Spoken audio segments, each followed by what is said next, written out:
show where the term conservative grassroots actually means something.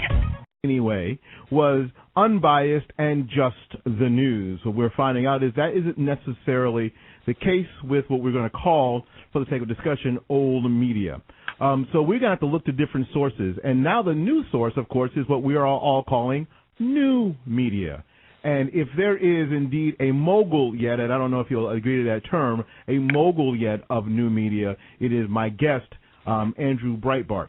Andrew Breitbart provides the feed for the Huffington Post as well as the Drudge Report, and is pushing the envelope of new media faster and quicker and better than anybody. And I'll say right now on line one is my guest, Andrew Breitbart. Mr. Breitbart, how are you, sir? Hey, how are you, Willie? I'm doing real good. It's a tremendous day today. Thanks so much for being on the show. My pleasure. You'll hear I have 4 kids and they're playing throughout the house, so they'll run through and just ignore it.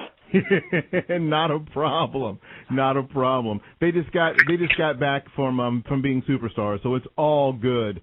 It's all good. No, my oldest son played in this thing called Rockstar. I don't know if everybody saw the movie or knows of the movie with Jack Black about Rockstar, and so my son was the first band of about 50 today, and they played "Don't Stop Believin'" by Journey, and it was quite a rendition there. I'm thinking it was great. I bet you have videotape, and it's going to be and it'll be in the family archives forever. Oh, it'll be on YouTube. Can't wait. Cannot wait. All right. Well, sir, it is interesting that what you've been able to do. For everybody who doesn't know, Mr. Breitbart was featured in this month. Call me Andrew heretofore. Call me Andrew. Yes, sir. I will do just that. Andrew, you were featured in this month's Town Hall magazine. That's the same people who own this radio station. Yay! And reading this article, it seems like you had this instantaneous catharsis that things weren't just right during the Clarence Thomas hearings. Well, yeah, I grew up in Los Angeles, the part of Los Angeles where most of the people who make your media, make your movies and your music live, and so you grow up. You don't even know that there are 2 different political points of view. You grow up with the single point of view that you're given, whether it be in the public schools or the private schools, and that's the liberal point of view. And nobody really challenges it. But when I graduated from college as a person who perceived myself to be a liberal Democrat, and I loved political theater, I even went to the Iran-Contra hearings back in the mid-1980s during high school. I sat down to watch the Clarence Thomas hearings, looking to watch, the media and the Democratic Party take down President George Bush, the father's nominee to be on the Supreme Court, because he had been accused of being a sexual harasser. And so I sat down with my popcorn and my Milk Duds, and I was expecting to see evidence that would overwhelmingly show that this man was a cad and could not be put in the proximity of women in a workplace. And after 5 days, I have to say, I went from the first 2 days, I kept thinking, well, they're eventually going to get to that evidence. But they never did. And then I started to draw some conclusions that, wait a sec, I had just read a book by Joe McGinnis on Ted Kennedy that showed what he had done at Chappaquiddick, and I thought he was kind of an anomaly within the Democratic Party, and that because he was part of the Kennedy family that he had gotten away with something that had nothing to do with the Democratic Party. It was just a Kennedy thing. But I kept thinking to myself, how is it that Ted Kennedy feels so comfortable grilling this man about whether or not he rents, what type of movies he's renting? I thought it was the Democrats who believed in a right to privacy. And when I noticed that the NAACP wasn't standing up for this man when they have a hair-trigger desire to defend any liberal Democrat who happens to be a black person, how could they not instinctively defend Clarence Thomas from what was clearly starting to look like the flimsiest of evidence? The worst thing that was said about him was that over 7 years of Anita Hill going job to job to job, following him wherever he went, getting promotions, getting raises. That one time in a conference room, he mentioned that there's a pubic hair. Is this a pubic hair on a Coke can to Anita Hill? And I thought to myself, that's it. That's it. That's why we're having this thing on national television. That's why the networks are going gavel to gavel on this thing. And for me, it was a prism at that point into what now I think most conservatives can see fairly clearly, and is something that it's a hard thing to talk to a liberal about, that you see that the Democratic Party and the media work in conjunction with one another. And that was a matrix that I was able to see that pretty much set me on a path from about 91 through about 1995, where I started to recognize, oh my goodness, I am not a liberal Democrat. I'm a conservative Republican.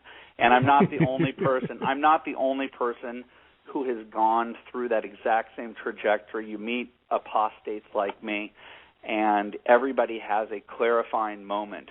For some, it's the Clarence Thomas hearing. Some, it was the O.J. Simpson case. For some, it was Bill Clinton's impeachment. For other people, it was 9/11. But it usually comes down to a fundamental understanding that the media is carrying the water for the left and the Democratic Party, and is there to act as a checks and balance against the Republicans and the conservatives. You know, it's so funny that you mentioned that you had this moment. People often ask me, an African-American male, how could you possibly be conservative Republican? Well, I woke up one day and I said, well, that's not right. Wait a minute, we've been lied to all this time. Hang on a second. And it sort of hit me like in a couple of days. Kind of like, you're like, wait, maybe the things that I really believe are not lined up with who I thought I was, who I was being told I was. That is interesting that everyone, that people on our age seem to have this catharsis moment like, hey, wait a minute. That's amazing. There's a lot of them, and the way that they get you when you're very early on is on the civil rights issue. I grew up. One of my first memories was watching the Showcase Showdown on The Price is Right. You remember, like, when two people would vie for, a trip to Paris, a jet ski, like an umbrella set, an outdoor umbrella set, and if you actually guessed it within a certain amount, you could not only win your showcase, but you could actually win the other guy's showcase, and that was like the bonanza of all time. And I remember my friend Larry, my next door neighbor, best friend, and he's now my business partner. We used to root for the black guys, especially the black guys in the military, to win the Showcase Showdown. And I think that George Bush George W. Bush called this the soft bigotry of lowered expectations. Wow. Is that you're so caught up in the narrative that the liberal media gives you that black people need our help. The term for that is played out as noblesse oblige. That was the mindset that you grow up in on the west side of Los Angeles, on the upper west side of Manhattan. These are the elites who have the money and who have the control in our society and want to be in the positions of power. And one of the ways they're able to maintain their positions of power is to pan. What you're thinking about? No. I'm not into the political activism part of it. I'm talking about the culture creation part of it. I'm talking about you wouldn't need those type of organizations if you had culture on your side. And you were speaking earlier about the left's success. The left has an attitude every election cycle of we need to win, we need bodies, and they'll change their policy on immigration, and because they recognize, hey, it may not be good for our country if we create an amnesty law, but it certainly will be good for the Democratic Party because that the majority of those people that we would grant amnesty would vote Democrat. Similarly, with ACORN, and the way that they troll, the bad parts of town and go to Skid Row and try and get, people who are face down in the gutter, heroin addicts to try and get them to vote, giving them cigarettes or whatever.